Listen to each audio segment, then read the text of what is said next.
How's it going, everyone? This is Kevin. Today I want to bring along with me to show you my settings for my S&Q mode on my Sony A7 IV for faster time lapses and slow motion video. So let's jump right into it.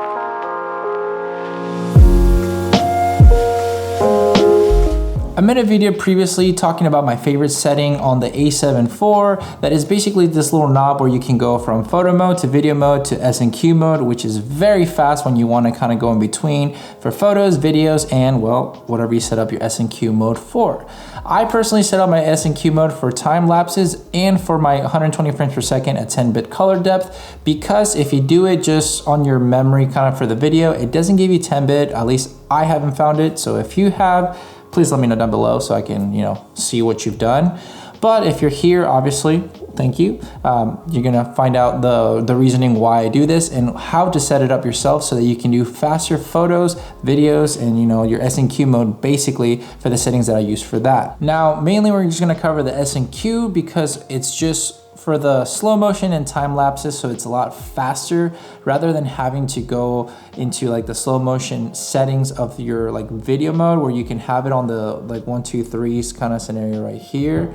If you see those, there's like 3 of them. So my thing is to basically be able to set up the S&Q for just going either on the, memory bank 1 for the slow motion, and the 2 will be for time lapses. And I'm gonna show you how I did it for myself. That way, maybe it'll help you out to set up your camera this way to do faster slow motion at 120 frames per second and your time lapses as well. Main thing that I also wanna cover is the reason why I put it on the S&Q mode rather than the video mode setting, if you will, is because then I can just simply kind of just go between these. So if I go really fast, you can kind of see, I don't know if it'll let me do it, because it's like focusing on my face, but so I can go like fast between the 3. So if I need to go video or photo, it'll be right there and can do it kind of faster. But I'm gonna show you my settings and hopefully it'll help out. So how I started, I go to the S&Q mode up here, then I go to the letter M. So from the letter M, I wanna set up basically the number 1 will be for the 120 frames per second. So I wanna make sure I have everything set up. I have my custom button right here for the picture profile, but if you don't, you can go to menu section. So I have it on S-Log 3, I hit OK. And then I have my color temperature stay at 5,000 because it's a neutral ground for me where I can go either a little bit warmer or a little bit less. So it just works out perfectly for me. And then I have my focus area in zone area just because it's a little bit easier just to focus on something. I can also click like where I wanted to focus on if I want to do that. But after that, that's basically it. So I'll just go back to the menu and then I'm going to go to the image quality, and then the file format, I'll keep it at the XAVC SIHD, like all in the intro, I guess it is.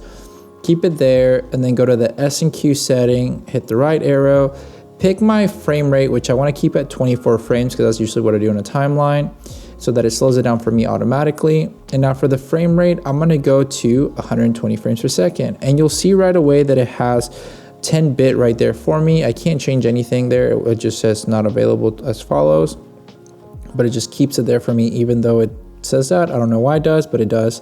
So that's basically it. And then after that, I can just kind of go here and make sure that my shutter speed on the left right here at the bottom is going to be 250 because of the 180 rule for the 120 frames per second. Usually it'd be 240, but you go to the next best option, which now we can go back to our menu, go to the shooting mode, go to camera set memory, and to the right, you'll see number 1. I'll have everything right there. So it's 24 frames per second timeline, 422, 10-bit, 120 frames per second. My Kelvin is 5,000.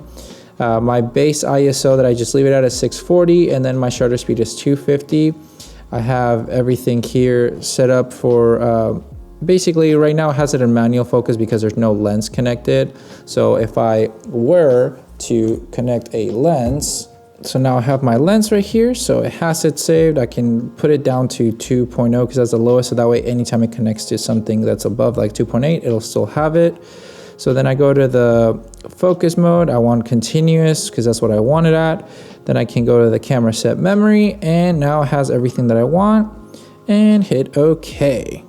So now it's registered, and now I can do the same thing Now we're gonna do for the time lapse. Because if I go right now to number 1, see, it'll just set up my that. Because if I go to number 3, it'll give me something random, and it's not the slow motion that I want anyway or anything like that. So the number 2 is just like that. So we're gonna go to number 1. So with to letter M, we're gonna go back to letter M. After that, we're gonna go back to menu. We're gonna go to the image quality, keep the file format that we had right there. Go to the S&Q setting. Our frame rate is still gonna be 24 frames. Now the only thing that's gonna change right here is instead of 120 frames per second, we're gonna go to 2 frames per second, still a 10-bit right there.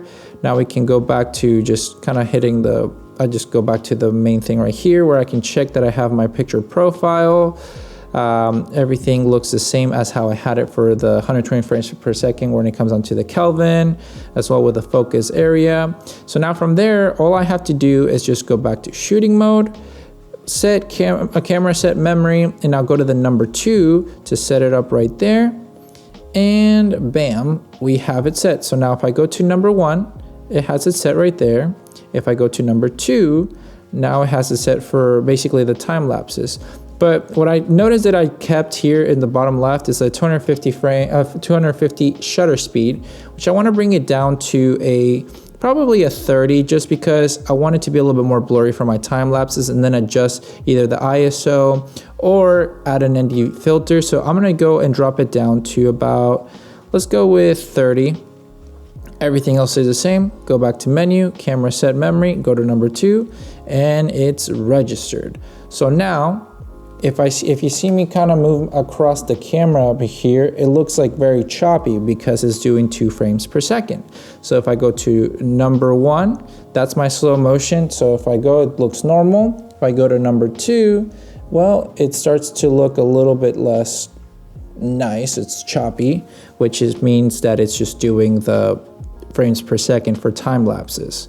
And that's pretty much it. I'm gonna show you a quick little example, just kind of something here in the house with the S&Q mode with the slow motion of 120 frames per second at 10-bit, and also the little time lapse that I would do. It's gonna be really short because I can't really do too much here, but that way you kind of see why I would set it up this way. Going to the S&Q slow motion on number 1. Let's go take a little video footage over here.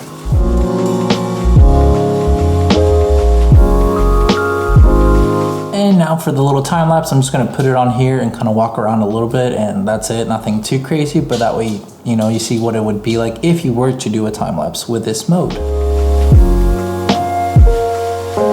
Now that you have it all set up for your A7 IV, you can go out to create your slow motion however you want to with the S&Q mode, whether if you set it on number 1 how I did, or number 2, whatever's easiest.